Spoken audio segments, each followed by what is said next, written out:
ನಮಸ್ಕಾರ ಸ್ನೇಹಿತರೆ, ನಮ್ಮ ಕಥಾ ಟಿವಿಗೆ ನಿಮಗೆ ಸ್ವಾಗತ ಸುಸ್ವಾಗತ. ಸ್ನೇಹಿತರೆ, ಇವತ್ತಿನ ಕತೆ ಒಂದು ನೀತಿ ಕಥೆಯಾಗಿದೆ. ಕಥೆಯ ಹೆಸರು ಕಣ್ಣು ತೆರೆಸಿದ ಮೊಮ್ಮಗ ಅಂತ. ಕತೆ ತುಂಬ ಚೆನ್ನಾಗಿದೆ, ಕೊನೆಯವರೆಗೂ ನೋಡಿ.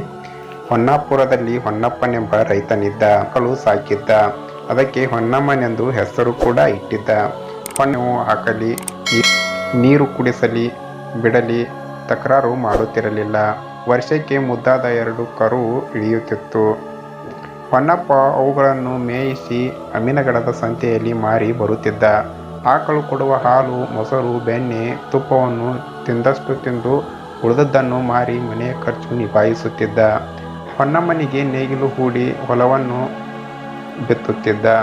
ಆಕಳಿನಿಂದ ಮನೆಯ ಬಡತನವೇ ದೂರವಾಯಿತು.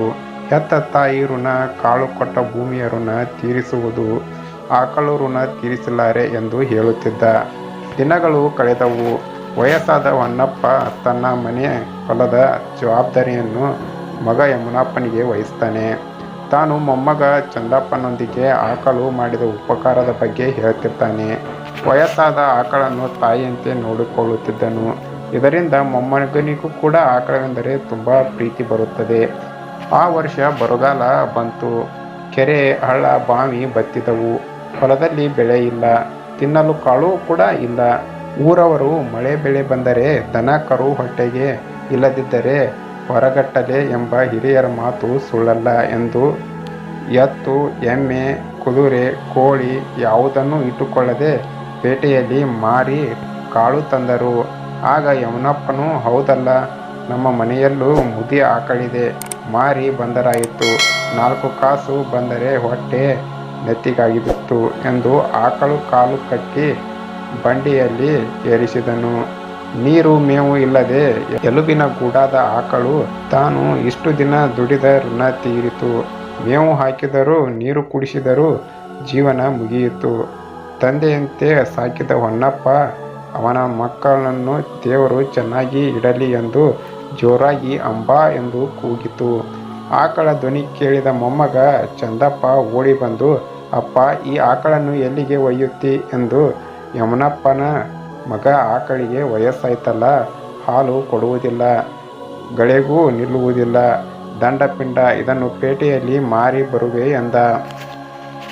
ಹೊರಮೇವು ತಿಂದು ಪಾವು ಹಾಲು ಕೊಡದ ಈ ಮುದಿ ಆಕಳಿಂದ ನಷ್ಟವೇ ಹೊರತು ಲಾಭ ಎಳ್ಳಷ್ಟು ಇಲ್ಲ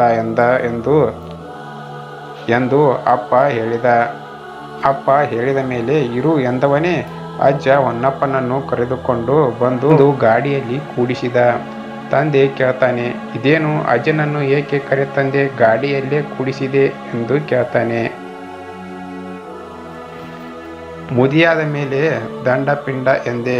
ಅಜ್ಜನೂ ದುಡಿಯಲ್ಲ, ಮುದುಕಾಗಿದ್ದಾನೆ, ದಂಡಪಿಂಡ ಕರೆದೊಯ್ದು ಪೇಟೆಯಲ್ಲಿ ಮಾರಿ ಬಾ, ದುಡ್ಡು ಬಂದರೆ ನಮಗೆ ಬರುತ್ತದೆ ಎಂದು ಮಗನ ಮಾತಿಗೆ ಯಮುನಪ್ಪ ಬೆಚ್ಚಿಬಿದ್ದ.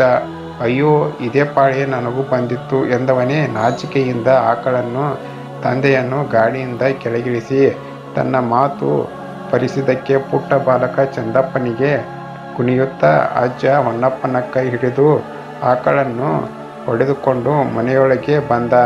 ಸಾಕಿದ ಪ್ರಾಣಿಗಳು ಮನೆಗೆ ಹಿರಿಯರಿದ್ದಂತೆ. ವಯಸ್ಸಾದ ಹಿರಿಯರೇ ಆಗಲಿ, ಸಾಕು ಪ್ರಾಣಿಗಳೇ ಆಗಲಿ, ಮನೆಯಿಂದ ಆಚೆ ಕಳಿಸದೆ ಇರುವವರಿಗೂ ಚೆನ್ನಾಗಿ ನೋಡಿಕೊಳ್ಳಬೇಕು ಎಂಬ ನೀತಿ ಕಲಿಸಿದ ಮೊಮ್ಮಗನನ್ನು ಹೊನ್ನಪ್ಪ ಕೊಂಡಾಡಿದ. ಮೊಮ್ಮಗ ಮಗನ ಕಣ್ಣು ತೆರೆಸಿದನೆಂದು ಹೊಗಳಿದ. ಸ್ನೇಹಿತರೆ, ಇದಾಗಿತ್ತು ಇವತ್ತಿನ ಒಂದು ನೀತಿ ಕತೆ. ಈ ಕತೆ ನಿಮಗೆ ಇಷ್ಟ ಆದರೆ ಒಂದು ಲೈಕ್ ಮಾಡಿ ಮತ್ತು ನಮ್ಮ ಈ ಒಂದು ಕಥೆನ ಶೇರ್ ಮಾಡಿ. ಮತ್ತೆ ಮುಂದಿನ ಕಥೆಯಲ್ಲಿ ಸಿಗೋಣ ಅಂತ ಹೇಳ್ತಾ ಧನ್ಯವಾದ.